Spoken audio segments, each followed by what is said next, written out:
Hello दोस्तों, how are you? क्या हाल चाल है आपके? लाजवाब, फर्स्ट क्लास। तो वैल्यूएशन वाला टॉपिक दोस्तों हमने कंप्लीट करा है कस्टम में। उम्मीद करता हूं अच्छे तरीके से, फर्स्ट क्लास तरीके से आपने उसको कवर करा। आज बस जो फर्दर टॉपिक है प्रोसीजर के बारे में, उसकी हम शुरुआत करने वाले हैं।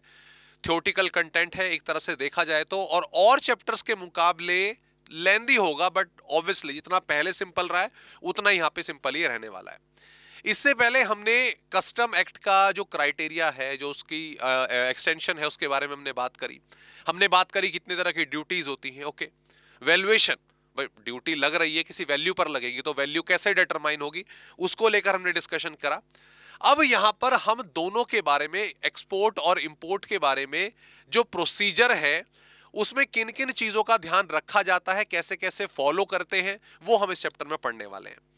प्रोसीजर इज लाइक ऑब्वियसली कि भाई जो आपका एक, मान लीजिए वेसल है, एक शिप है, सामान लेकर आया है, तो ये ऐसे नहीं कि कहीं भी उतर जाएगा, कहीं पर भी सामान उतर जाएगा, कोई भी अपने हिसाब से लेकर चला जाएगा, नहीं। एक प्रॉपर प्रोसेस है। वेसल बाहर से आ रहा है तो ऑब्वियसली जब वो पोर्ट पर जाएगा तो पहले से परमिशन लेनी है। परमिशन उसको ग्रांट होगी, सामान आपका वहां पर पहुंचेगा, अनलोड होगा, बिल ऑफ एंट्री जमा होगी। जो प्रॉपर ऑफिसर है वो वेरीफाई करेगा कि प्रोडक्ट ठीक है या नहीं है, जो मेंशन करे हैं कि वो वही है कि नहीं है, प्रोहिबिटेड गुड्स तो नहीं है। असेसमेंट होगी आपकी कस्टम ड्यूटी की। असेसमेंट के बाद कस्टम ड्यूटी को पे करा जाएगा। उसके बाद वो होम कंजम्पशन के लिए जाएंगे। वेयर हाउसिंग वाला जो प्रोसेस है वो अलग से फॉलो होगा अगर इन केस वेयर हाउसिंग में गुड्स जाते हैं। तो ये प्रोसेस कैसे कैसे फॉलो होता है, इसमें किन किन चीजों का ध्यान रखा जाता है, और अगर प्रोसेस मान लीजिए accordingly as per the law follow ना हो तो उसमें क्या क्या पेनल्टीज वगैरह लगती हैं, वो तमाम डिस्कशन हम इस टॉपिक में करेंगे। ओके, तो है क्या, देखो मैं आपको ओवरव्यू दे देता हूं। बेसिकली दो चीजें हैं जब भी मैं प्रोसीजर की बात कर रहा हूं। जब मैं प्रोसीजर की बात करूंगा तो मेरे पास दो पार्ट होंगे। एक तो मुझे बात करनी होगी ऑब्वियसली एक्सपोर्ट की, और एक मैं बात करूंगा इंपोर्ट की। ठीक है, इंपोर्ट में फर्दर दो पार्ट्स होंगे कि अगर मान लीजिए गुड्स का जो इंपोर्ट हुआ है, इंपोर्ट जो हुए गुड्स, वो जाने वाले हैं आपके होम कंजम्पशन में। ओके, होम कंजम्पशन क्या है मुझे बताने की जरूरत नहीं है, आप जानते हैं। क्लियर? भाई गुड्स आए और सीधा असेसमेंट के बाद, पेनल्टीज के ड्यूटीज पे करने के बाद सीधा डोमेस्टिक टैरिफ एरिया में चले गए। एक तो वो है, और दूसरा है इंपोर्ट हुए, अभी होम कंजम्पशन में नहीं जाएंगे, थोड़ा समय लगेगा, तो ऑब्वियसली जो वेयर हाउस है, जो वेयर हाउस है वहां पर ये गुड्स आपके चले गए। वेयर हाउस में ये आपके गुड्स जो है वो चले गए। ओके, ये एक पैटर्न जो है वो फॉलो होगा। दूसरा, अगर हम बात करें एक्सपोर्ट, ठीक, एक्सपोर्ट का सिंपल सा फंडा रहेगा, एक्सपोर्ट करे, प्रोसीजर बता दो, दैट्स इट। हाँ, इसके बाद ही हम जो ड्यूटी ड्रॉबैक वाला कॉन्सेप्ट है, एक्सपोर्ट ओरिएंटेड यूनिट वाला कंसेप्ट है, वो समझेंगे। ओके, तो कुल मिला के तीन पहले मेन चीजें हमें पढ़नी है। आज हम शुरू करेंगे इंपोर्ट से। ठीक है, ज्यादा लंबा टॉपिक नहीं होगा। इंपोर्ट के केस में होम कंजम्पशन का क्या कंसेप्ट है वो कंप्लीट होगा, वेयर हाउसिंग उसके बाद हम कवर करेंगे, और फाइनली फिर एक्सपोर्ट पर आ जाएंगे। तो छोटी छोटी जैसे ऑलरेडी करते हुए आए हैं, 3 से 4 क्लास लगेंगी। इतना लंबा कंटेंट जैसा कि हम जानते हैं कस्टम का है ही नहीं। ओके, तो सबसे पहले देखो, ओवरव्यू करो। थ्योरेटिकल है, मॉड्यूल से हमने कंटेंट को पकड़ा है। इंपोर्ट प्रोसीजर अंडर कस्टम, तो क्या सर, सिंपल सा प्रोसेस है, ज्यादा लंबा चौड़ा नहीं है। ठीक है, इंपोर्ट प्रोसीजर में अगर हम देखें, गुड्स जो है कस्टम पोर्ट पर आते हैं। क्लियर? पर्सन इंचार्ज जो है वो ऑब्वियसली अपने, पर्सन इंचार्ज मतलब जो शिप का पर्सन इंचार्ज है ऑफ कन्वेंस। कन्वेंस मतलब शिप बोल रहा हूं मैं, वेसल जैसे है, एयरपोर्ट पर है तो आपका एयरक्राफ्ट होगा, जो भी होगा, पर्सन इंचार्ज जो है वो अपना इंपोर्ट जनरल मैनिफेस्ट या इंपोर्ट रिपोर्ट जो है वो सबमिट करेगा। हालांकि अब ये इलेक्ट्रॉनिकली ही फाइल होती है। जो पर्सन इंचार्ज है आपके एयरक्राफ्ट का या वेसल का, शिप का, वो पूरी की पूरी लिस्ट जमा कराएगा कि मेरे पास जो सामान है इंपोर्ट का वो कौन कौन सा है, किसकी बिलोंगिंग है, किसने वो इंपोर्ट कराया, वो पूरी की पूरी डिटेल देगा। ओके, इसके बाद जो गुड्स हैं आपके वो अनलोड करे जाएंगे पोर्ट पर, लेकिन ये तभी होगा जब उसको एंट्री इनवर्ड की परमिशन मिलेगी। शिप आकर खड़ा हो गया है, अभी पोर्ट से दूर है, उसको बोलेंगे भाई आजा, तो आजा, परमिशन मिल गई, तो एंट्री इनवर्ड। ओके, इसके बाद अब शिप से सारा का सारा सामान जो है अनलोड हो चुका है। अब इंपोर्टर की जिम्मेदारी है कि भैया अपना बिल ऑफ एंट्री जो है वो फाइल कर दे। वहां इंपोर्टर अनलोड तो सबका सामान एक साथ हुआ ना, सबका सामान एक साथ हो गया। अब यहां पर इंडिविजुअल इंपोर्टर्स की जिम्मेदारी बढ़ जाती है कि भाई हाँ, अपना बिल ऑफ एंट्री फाइल करो और अपना जो सामान है सबका अलग अलग जगह पर लेकर जाओ। इसके बाद गुड्स जो है अपना असेस होते हैं। गुड्स उसके बाद अपना पेमेंट देने के बाद जो है वेयर हाउसिंग के लिए चले जाएंगे, या फिर जो आपके डोमेस्टिक टैरिफ एरिया के लिए उसके लिए चले जाएंगे, ठीक है। और बाकी अगर कोई अदर चार्जेस वगैरह उसके ऊपर बनते हैं वो पे करे जाते हैं। तो ऐसी कोई नई चीज इसके अंदर नहीं है, यूजुअली वही प्रोसेस जो आप ऑलरेडी जानते हो। बस हर एक में, जैसे मैंने बोला, इंपोर्ट अगर गुड्स का हुआ है वो वेयर हाउस में गए हैं, या फिर वो आपका डोमेस्टिक टैरिफ एरिया में गए हैं, होम कंजम्पशन में गए हैं, तो उसमें कुछ कुछ छोटी छोटी चीजों का हमें ध्यान रखना है। वो क्या होगा वो हम डिस्कस करेंगे, ठीक है। तो सबसे पहले आ जाता है इंपोर्ट में कुछ जो छोटी छोटी चीजें हमें ध्यान रखनी है वो मैं बता दूं। अच्छा, import and input tax credit. देखो, हमने वैल्यूएशन वाले चैप्टर में ऑलरेडी ये चीज पढ़ी, टाइप्स ऑफ ड्यूटीज में भी इसको डिस्कस किया था हमने, कि नॉर्मली जब कस्टम अप्लाई हो रहा है, कस्टम लॉ एग्जिस्ट हो रहा है, तो एक तो बेसिक कस्टम ड्यूटी ये लगती है ना, एक आईजीएसटी लगता है, और उसके अलावा जीएसटी कंपनसेशन सेस लगता है अगर एप्लीकेबल है तो। ओके, बेसिक कस्टम ड्यूटी के अलावा और भी ड्यूटीज लग सकती हैं, बट नॉर्मली देखा जाए तो ये तीन तो हैं ही। इसमें से जो इंपोर्टर है वो इसका क्रेडिट नहीं ले सकता, इसका क्रेडिट ले सकता है, इसका क्रेडिट ले सकता है। जीएसटी में जैसे होता ना इनपुट टैक्स क्रेडिट, आपने जो पढ़ा, क्रेडिट लेना, जो सामान खरीदा है उस पर जो आपने टैक्स पे करा उसका क्रेडिट क्लेम करना। तो एक इंपोर्टर अपने जीएसटी के दायरे में, जब वो डोमेस्टिक एरिया में लाकर इस सामान को बेचेगा तो जीएसटी लगेगा कि नहीं लगेगा? हाँ जी सर, बिल्कुल लगेगा। उस पे आउटपुट टैक्स की लायबिलिटी लगेगी ना? हाँ जी लगेगी। तो उस आउटपुट टैक्स में से क्या वो इस टैक्स का क्रेडिट ले सकता है, इस अमाउंट का क्रेडिट ले सकता है? तो ऑब्वियसली जो बेसिक कस्टम ड्यूटी है उसका क्रेडिट नहीं मिलता, याद रखिएगा। आईजीएसटी अगर आपने पे करा है, कंपनसेशन सेस आपने पे करा है, उसका क्रेडिट की जो अवेलेबिलिटी है वो रहती है।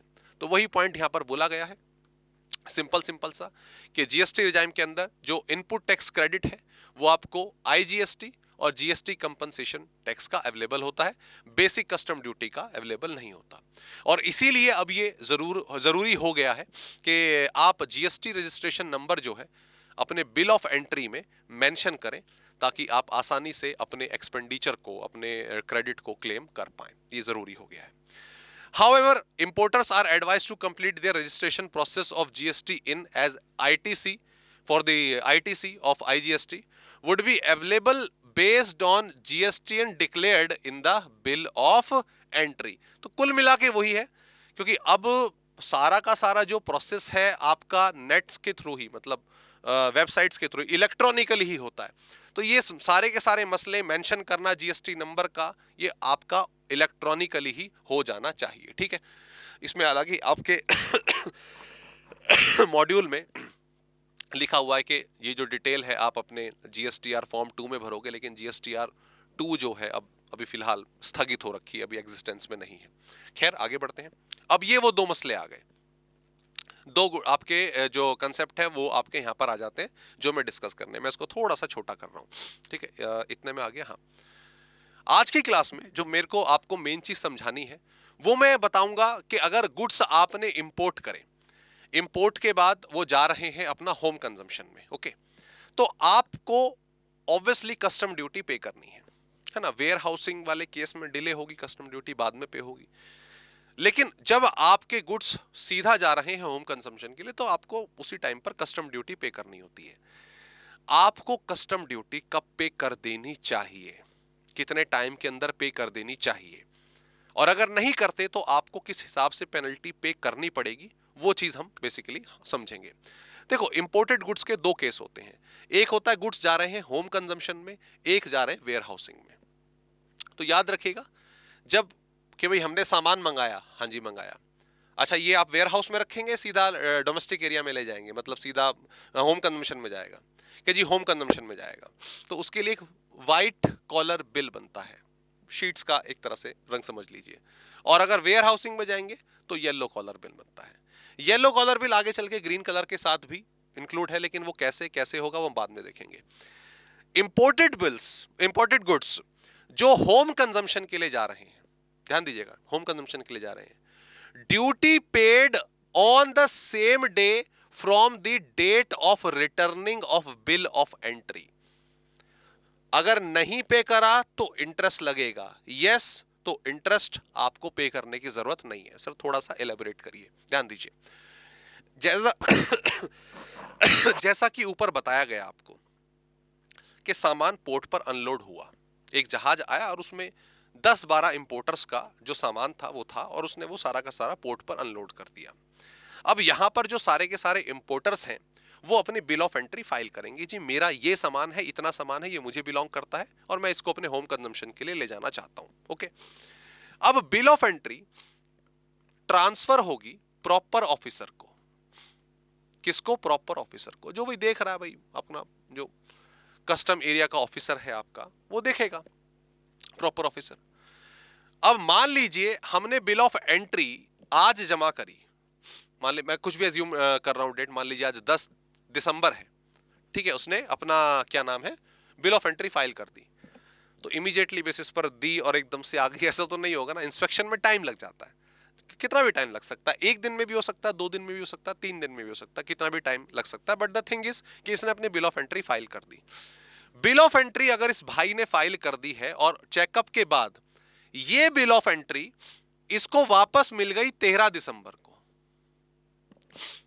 ठीक है, वापस भी करेगा, बिल ऑफ एंट्री आ गई और उसने चेकअप करने के बाद कि भाई हाँ हमने आपका सामान चेक कर लिया है, वेरीफाइड है, एक्नॉलेज कर दिया है और ये आपको वापस मिल जाएगी इंपोर्टर को। उसी दिन उसको कस्टम ड्यूटी पे कर देनी चाहिए, उसी दिन उसको कस्टम ड्यूटी पे कर देनी चाहिए जिस दिन आपको बिल ऑफ एंट्री वापस मिल गई है। क्लियर? अगर कर देता है तो कोई इंटरेस्ट नहीं लगेगा, सिंपल सी बात है। लेकिन अगर मान लीजिए उससे अगले दिन चला जाता है या उससे अगले दिन चला जाता है, मतलब डिले मोड पर चला जाता है, तो उस सिचुएशन में इंटरेस्ट जो है वो पे आउट करना पड़ेगा। इंटरेस्ट रिक्वायर्ड टू पे अंडर सेक्शन 47 सबसेक्शन 2। सर कितना इंटरेस्ट लगेगा वो भी डिस्कस करेंगे, वही आज की क्लास का हमारा डिस्कशन का मुद्दा होगा। क्लियर? चलो जी आगे बढ़ते हैं। Next, goods cleared for home consumption. Sir इसी के बारे में तो चर्चा करनी है।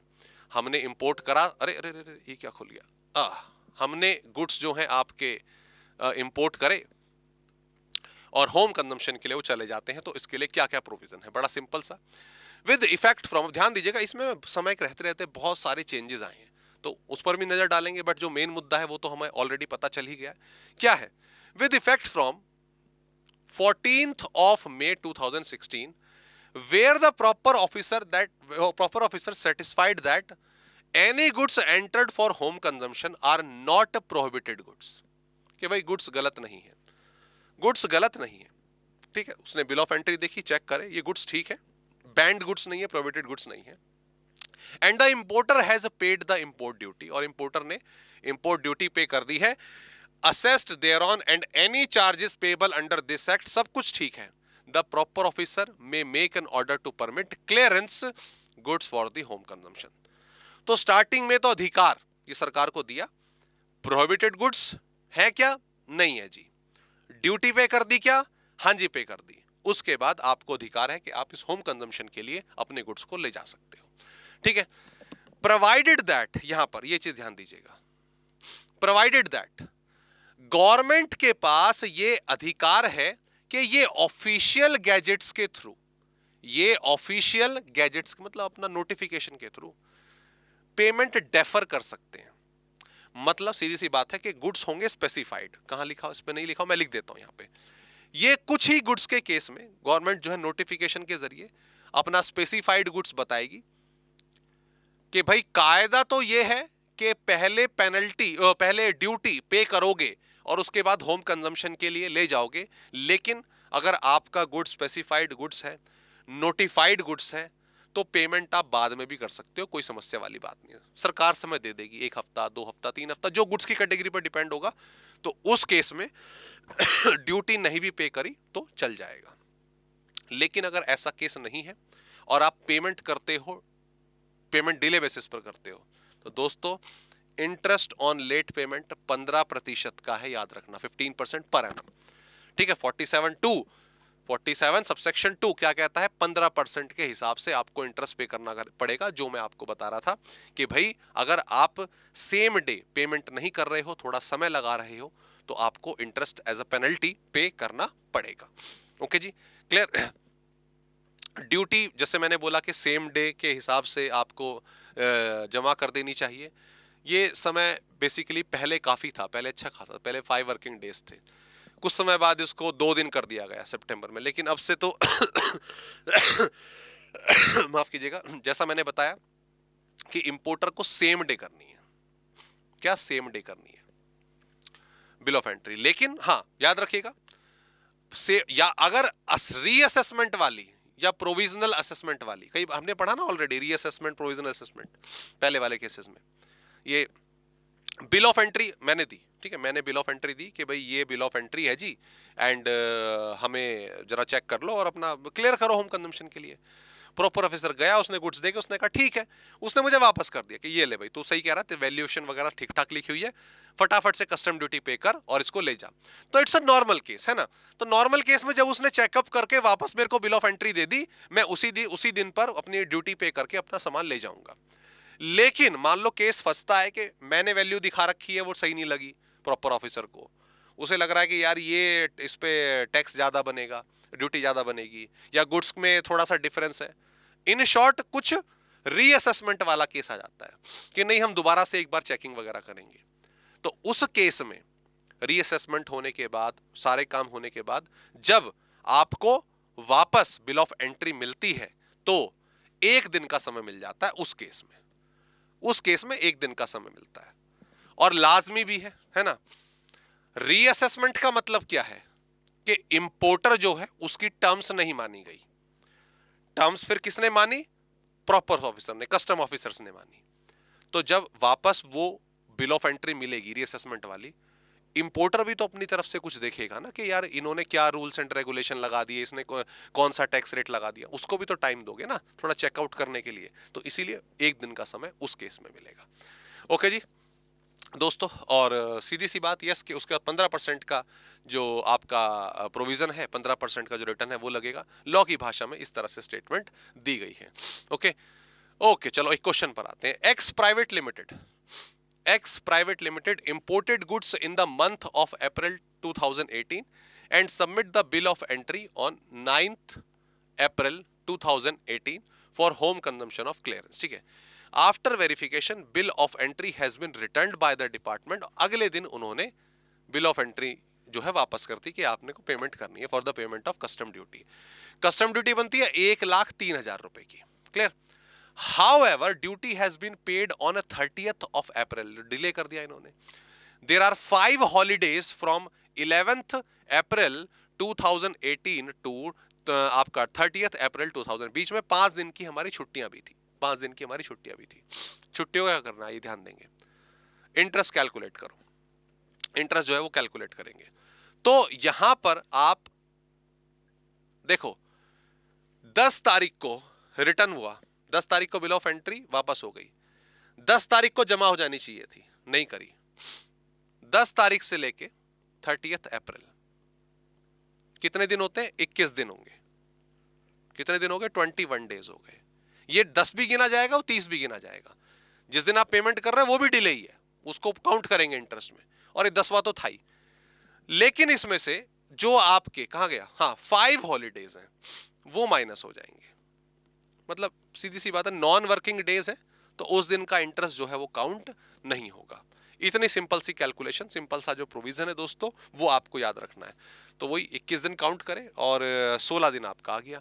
और कैलकुलेशन, अरे कैलकुलेशन फिर इसकी 1,03,000 पर आप 15% के हिसाब से कैलकुलेशन कर लेंगे, और 16 दिन 16 divided by 365, 16 divided by 365. So 1,03,000 multiply by 15% आपने निकाल दिया, multiply by 16 divided by 365, तो 377। हाँ क्रॉस मतलब पॉइंट में आ रहा है आगे, पर ठीक है 0.26 आ रहा है, तो वट आप पॉइंट में भी लिख सकते हो, राउंड ऑफ करना राउंड ऑफ कर सकते हो। ये कैलकुलेशन हो गई। इसके अलावा एक और आ गया आपका क्वेश्चन, इसको देख लेते हैं। ध्यान देंगे। अ bill of entry was presented on 4th of August। Vessel carrying, उसको जो बिल ऑफ एंट्री फाइल हो गई, वेसल बाद में आया, अक्सर ऐसा होता है। 11th of 2017 को entry inward were granted on, 2 दिन तक पानी में खड़ा रहा बेचारा, 13 तारीख को परमिशन मिली। बिल ऑफ एंट्री असेस करने के बाद वापस कर दी गई इंपोर्टर को, इंपोर्टर ड्यूटी, हाँ सेम डेट पर, इसी डेट पर, मतलब 13 तारीख को जो बिल ऑफ एंट्री वापस चला गई। The duty amounting to ₹5 lakh was paid to the importer on, paid by the importer on 22nd of 2017। तो डिलेस ने भी करा, 13 तारीख को आ गई थी, 13 तारीख को पे कर देना चाहिए था, तो 13 तारीख से लेकर 22 तारीख, ठीक है, टोटल कितने दिन हो जाते हैं? अगर दोनों तरफ से काउंटिंग पूरी पूरी होगी तो 10 दिन बनते हैं। इन्होंने भी हाँ 10 दिन के हिसाब से करी होगी, दोनों दिन काउंट होंगे, 10 डेज। लेकिन क्या हॉलीडेज भी हैं बीच में? देख लेते हैं। Calculate the amount of interest, अगर बीच में कितने 4 छुट्टियां जो है 4 डेज की, भाई 15 अगस्त तो हमारा आ ही गया, सैटरडे संडे रहे होंगे, इसका मतलब माइनस होगा, तो 6 दिन का इंटरेस्ट आप निकाल दोगे सिंपल। 5 लाख इंटू 15%, 5 और 6 दिन के लिए 6,365, ये हमारी कैलकुलेशन आ गई। ठीक है, व्हाटएवर, इसको करेंगे आंसर हमारा आ जाएगा। ठीक है, सिंपल सा पॉइंट, 15% वाला समझ आ गया। अच्छा, अब एक केस लो देख लेते हैं जरा। देखो, जब इसको समझिएगा, जब गुड्स अनलोड होते हैं, अब ये तो हम क्वेश्चन कर रहे हैं इतनी आसानी से, हमें समझ आ रहा है कि प्रॉपर ऑफिसर पहुंच गया और फटाफट से काम अपना सारा का सारा पूरा हो रहा है। कई बार क्या होता है कि सब भीड़ होती है अपना, ऐसा नहीं कि काम इतना आसानी से हो जाता है। पोर्ट बहुत बड़ा होता है, सामान उतरता है, लोडिंग अनलोडिंग चलती रहती है, और कई बारी सामान को पोर्ट से हटाने, पोर्ट एरिया से हटाने में समय लग जाता है, काफी समय लग जाता है। तो इसीलिए इंपोर्टर्स को खास तौर पे बताया गया है, देखो जब तक इंपोर्टर बिल ऑफ एंट्री जमा नहीं करेगा, राइट, जब तक इंपोर्टर बिल ऑफ एंट्री जमा नहीं करेगा, तब तक कस्टम ऑफिसर को क्या पता चलेगा कि कौन से गुड्स क्या हैं, कैसे हैं, किसके हैं, कितने हैं, नहीं पता चलेगा। तो बिल ऑफ, तो सबसे पहली चीज क्या, बिल ऑफ एंट्री टाइम से जमा हो। अगर बिल ऑफ एंट्री टाइम से जमा नहीं होगी, वो गुड्स वहीं के वहीं पड़े रहेंगे। कब तक पड़े रहेंगे? जब तक वो बिल ऑफ एंट्री जमा ना करे। क्लियर? बिल ऑफ एंट्री जमा ना करे। अब इसमें दिक्कत ये है कि यार ऐसे तो मान लो कोई अगर जमा ना करे तो वहीं के वहीं पड़े रहेंगे, पोर्ट एरिया कवर करेंगे खामा खा, और स्पेस जो है वो अननेसेसरीली की यहाँ पे अप्लाई होगी।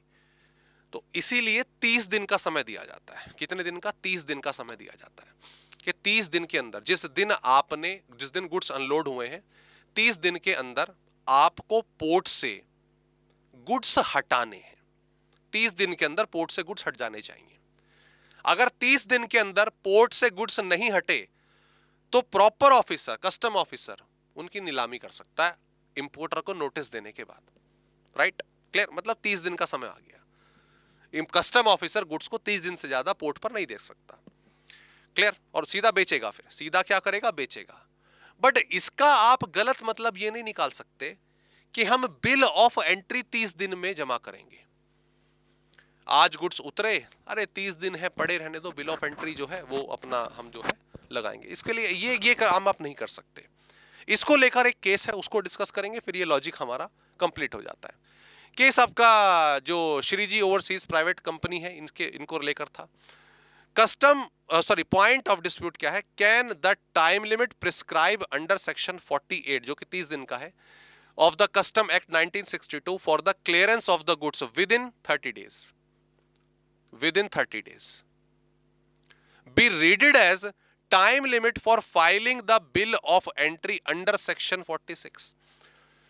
वो कह रहा है कि वहां पे 30 दिन का समय है, तो क्या यही बिल ऑफ एंट्री का समय होगा? डिसीजन क्या है? It has been held that high court का डिसीजन है ये, इन द अबव केस, 2013 का केस, the time limit prescribe under the section 48 for the clearance of the goods within 30 days can not be readed as कि bill of entry भी आप 30 दिन में जमा करेंगे। ठीक है, हालांकि सेक्शन 46 में आप बिल ऑफ एंट्री के बारे में आप ऑलरेडी पढ़ चुके हो कि कोई टाइम लिमिट नहीं है, वहां पे कुछ टाइम नहीं लिखा हुआ। वहां पे तो है कि भाई आ गया सामान, जमा कराओ फटाफट से, कोई स्पेसिफिक टाइम नहीं है। तो इस चक्कर में सेक्शन 48 के तहत अथॉरिटीज को ये राइट है, authorities to sell the goods if importer does not clear for home consumption warehouse, जो भी है ट्रांसशिपमेंट, अगर 30 दिन के अंदर उन्होंने वहां से नहीं हटाए। ये कहता है द कंक्लूजन क्रक्सिस। पहली बात, 30 दिन का टाइम है हटाने का। इसका मतलब ये नहीं कि बिल ऑफ एंट्री आप 30 दिन के अंदर, उसे जल्दी से जल्दी कराओ, उससे जल्दी से जल्दी कराओ। और अगर 30 दिन बीत गए तो यहां पर सीधी सी बात है, जो आपका प्रॉपर ऑफिसर है, अथॉरिटी है, उसकी नीलामी कर सकती है प्रॉपर नोटिस देने के बाद। ठीक है सर, अभी भी कुछ समझ नहीं आया, अभी भी कुछ लॉजिक ना क्लियर नहीं हुआ। आप कह तो रहे हो कि 30 दिन का समय है, वहां पे गुड्स पड़े रहेंगे, लेकिन उसे बिल ऑफ एंट्री की तरह ट्रीट नहीं करेंगे। तो कितना करेंगे बिल ऑफ एंट्री के लिए, फिर कितना करेंगे? तो लॉजिक क्लियर नहीं हो रहा। 30 दिन आपने गुड्स हटाने के लिए बोल दिया, तो मैं भी तो बिल ऑफ एंट्री आसानी से बाद में जमा करा सकता हूं ना, 25 दिन के बाद करा सकता हूं। अब बात तो सही है, 25 दिन के बाद भी करा दे तो जमा, है ना, बिल्कुल सही बात है।